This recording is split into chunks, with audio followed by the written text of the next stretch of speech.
আমার চ্যানেলে তোমাদের সকলকে স্বাগত। আজ আমরা ক্লাস 7-এর রায় মার্টিন প্রশ্ন বিচিত্রা থেকে পরিবেশের প্রথম পর্যায়ক্রমিক মূল্যায়নের নবম স্কুল সলভ করব।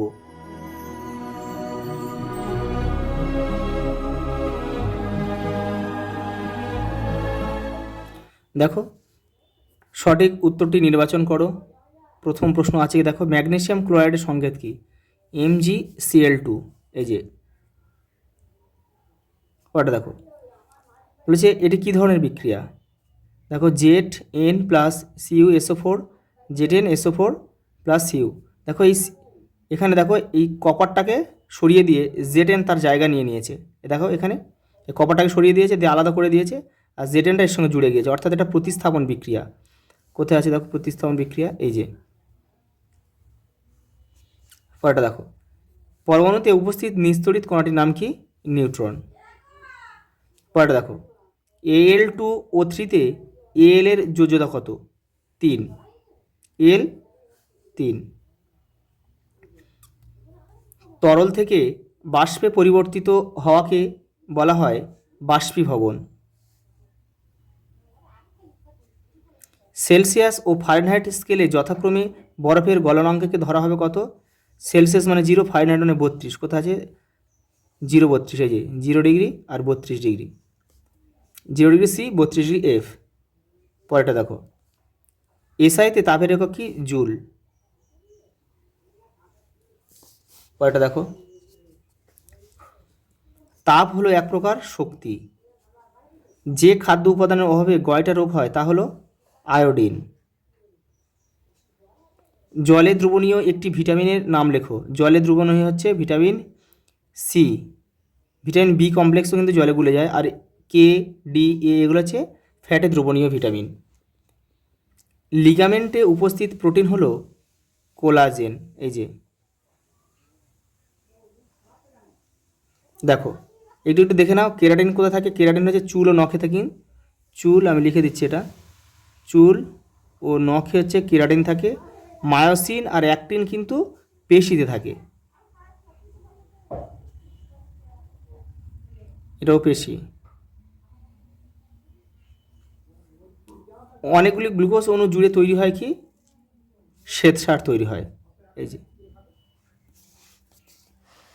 দেখো শূন্যস্থান রয়েছে। দেখো প্রথম প্রশ্ন কী দিয়েছে, দেখো নখ ও চুলে কি থাকে? এই যেখানেই রয়েছে দেখো করে বলে দিয়েছি, কেরাটিন থাকে, কেরাটিন। পরে দেখো, ক্ষতস্থানে রক্তকে জমাট বাঁধতে সাহায্য করে খনিজ, কোন খনিজ মৌল? ক্যালসিয়াম হবে এটা, ক্যালসিয়াম। একটি ইলেকট্রনের চেয়ে একটি প্রোটন প্রায় 2000 গুণ ভারী। Na প্লাস আয়নে ইলেকট্রনের সংখ্যা কত? 10। বরফ গলনের লিনতাপ কত? 80 ক্যালোরি পার গ্রাম। ডাক্তারি থার্মোমিটার কোন স্কেল অনুসারে দাগ কাটা হয়? এটা হবে ফারেনহাইট। ফারেনহাইট।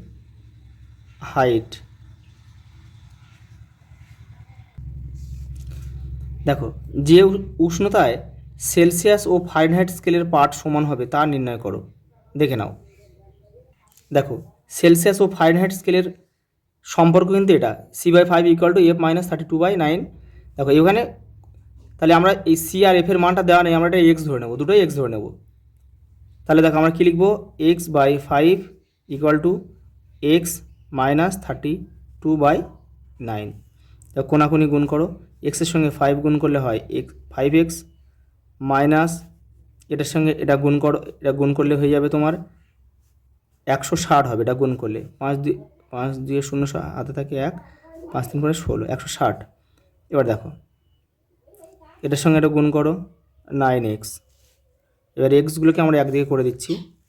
দেখো এটা না, এটা এক্সের ঘরে 5x রেখে দিলাম, এটা মাইনাস, এটা প্লাস ছিল, এবার এলে মাইনাস হয়ে যাবে, এটা এরপরে গিয়ে প্লাস হয়ে যাবে।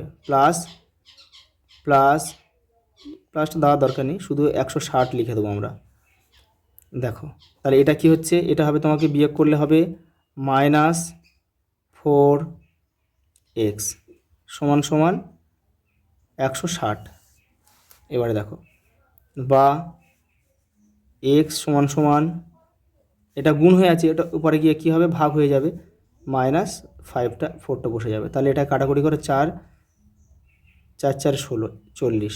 তাহলে আমাদের উত্তর পেলাম কি, x সমান সমান মাইনাস, এই মাইনাস রয়েছে, -40।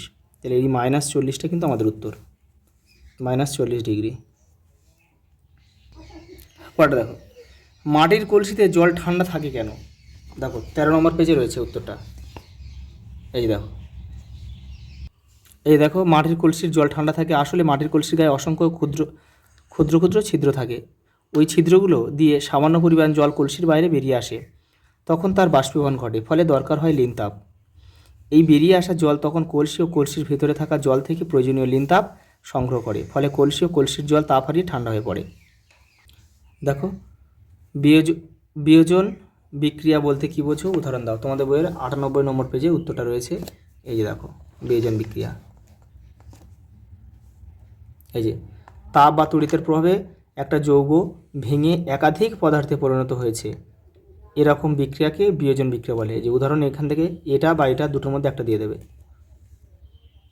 এরপরটা দেখো, প্রদত্ত বিক্রিয়া দুটির সমতা বিধান করো। দেখো দুটো সমতা বিধান দিয়েছে, ব্যালেন্স দেখে নাও। এই দেখো, আচ্ছা এখানে দেখো, এখানে অক্সিজেন দুটো রয়েছে, এখানে অক্সিজেন একটা রয়েছে, তাহলে আমাদের এখানে যদি 2 বসায়, তাহলে দেখো, তাহলে হাইড্রোজেন, তাহলে আমরা এখানে 2 বসাচ্ছি। তাহলে দেখো অক্সিজেন এখানে, আচ্ছা অক্সিজেন এখানে দুটো ছিল, এখানে আমরা 2 বসাবো, এটা নয়, এটা ভুল হলো।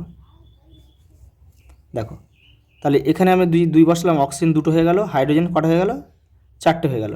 তাহলে এখানে হাইড্রোজেন কটা আছে, দুটো আছে, তাহলে এখানে 2 বসাবো, তাহলে 2 দিয়ে 4, অক্সিজেন হাইড্রোজেনও 4টে হয়ে গেল, অক্সিজেন দুটো হলো, এখানে অক্সিজেন দুটো হয়ে গেল, তাহলে আমাদের এটা কমপ্লিট হয়ে গেল। এবার এটা দেখো,